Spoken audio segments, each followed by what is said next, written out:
Oh, hi, I didn't see you enter.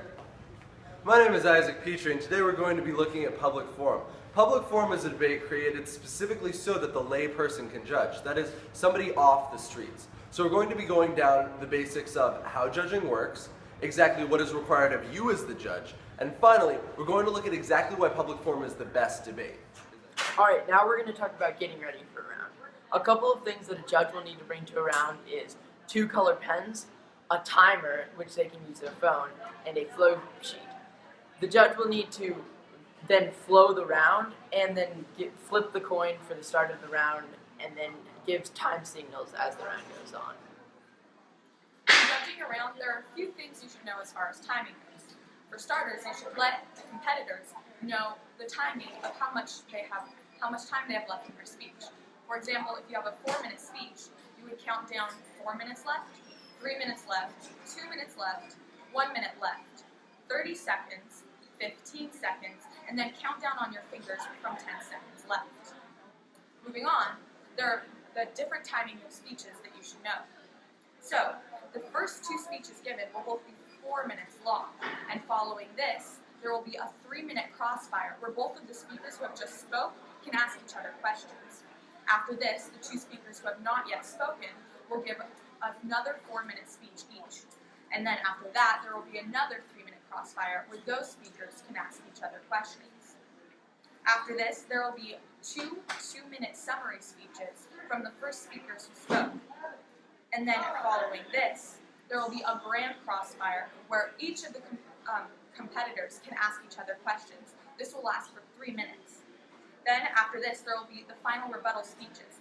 Each second speaker will have that speech, and it will last 2 minutes long. Thank you. Next, we're going to look at note-taking. Now, how you choose to take your notes after a while will vary depending on who you are, but one basic way to do it is start out by splitting the paper right in half. And we'll say this side is going to be the affirmative, and this side is going to be the negative. Doing it in 2 different colors assures that you can distinguish who's saying what during the debate. Now, next thing you need to know is when you're taking these notes, you're not going to write out their full sentences because that would take too long. Rather, write down key words. If they say that 1,000 people died in Nicaragua due to this disease, you just write 1,000 dead. If they say we're going to make $7 billion in GDP over the course of 20 years because of the new iPhone that came out, well then you can just write 20 billion GDP 20 years. Easy, right? Now writing these notes will help you be able to make an informed decision in the end and decide who wins. When deciding the round, it will be based on impacts and evidence presented into the round, the arguments that they make, not the words that you make. An example of an impact could be preventing World War III or saving the taxpayers up to $10 million. Impacts are real-world effects of that. Hey, I'm Isaac again.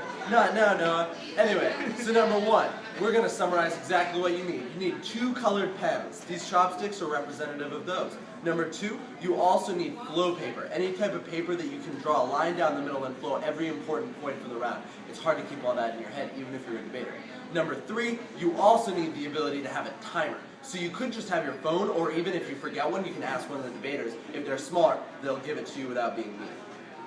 You also need to utilize those pens for one thing, taking notes. So while you're taking notes, you need to follow what each person says. So if you record what each person says, you can follow the round and therefore make your decision.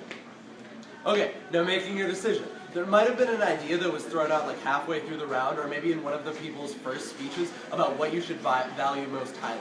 Like maybe they say U.S. debt should be valued most highly, or like the voting power of U.S. Americans. So take that into consideration, flow that.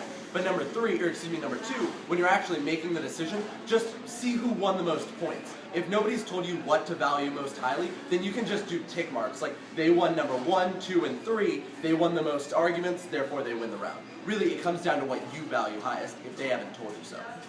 And remember, always judge based off of what you heard in the round, not your own personal experiences. So overall, we've seen that you need materials, what you need to do while you're in the round judging, and how you make your decision.